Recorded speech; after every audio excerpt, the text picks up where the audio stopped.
آج کا جو اصل موضوع ہے وہ ہے امن و سلامتی کا پیغام انسانیت کے نام۔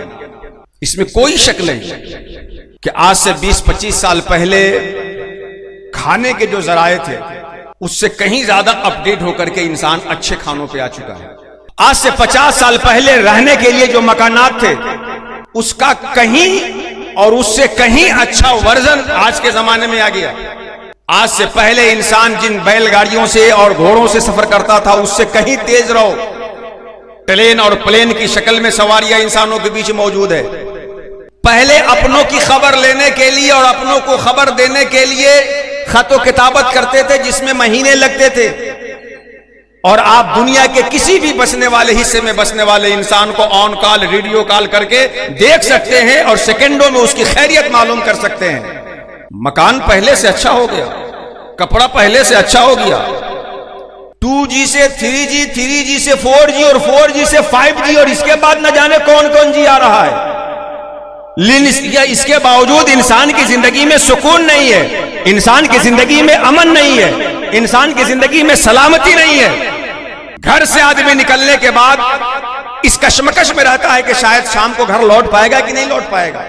کسی بھی دن کا آپ نیوز پیپر اٹھا کر کے دیکھ لیں، اخبار سماچار پتر دیکھ لیں، سب سے زیادہ خبریں اگر کسی چیز کی مل رہی ہے تو انسانی جانوں کے ہلاکت کی خبریں مل رہی ہے۔ کہیں کوئی خودکشی کر لے رہا ہے، کہیں کوئی کسی کو مار دے رہا ہے۔ 10 روپے کی وجہ سے کل کے پیپر میں تھا، 10 روپے کی وجہ سے ایک اختلاف ہوتا ہے اور جان چلی جاتی ہے۔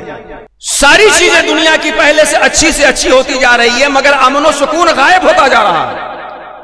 اور ساری چیز انسان کے پاس اور امن و سکون نہ ہو تو وہ ساری نعمتیں اس کے لیے زحمت بن جاتی ہے، اور سوکھی روٹی کھا کر کے امن کے ساتھ انسان زندگی گزارے تو اپنے آپ کو بادشاہ سے کم محسوس نہیں کرتا۔ تو سماج میں امن و سکون کیسے آئے گا؟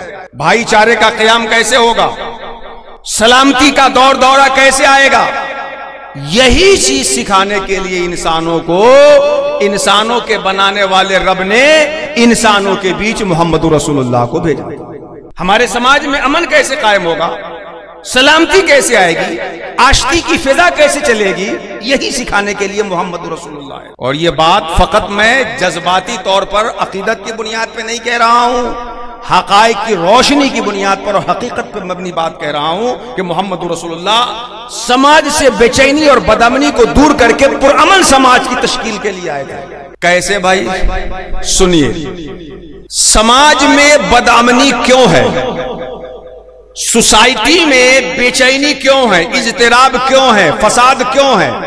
اگر ایک ایک کر کے اس کے اسباب کا، اس کے وجوہات کا اور اس کی کارن کی لسٹ بنائی جائے تو بڑی لمبی لسٹ بنے گی کہ اس وجہ سے بدامنی ہے، اس وجہ سے بدامنی ہے، اس وجہ سے بے چینی ہے۔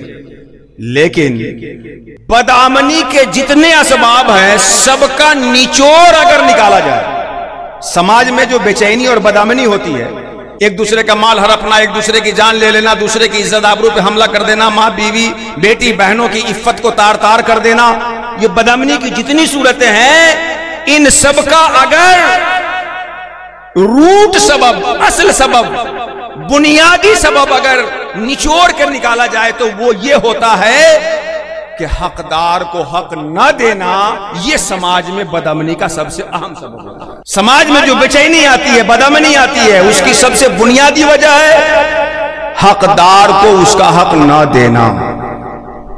جس کا جو حق بنتا ہے اگر اسے وہ حق دے دیا جائے تو بے چینی کا جنازہ تو یوں ہی اٹھ جائے گا۔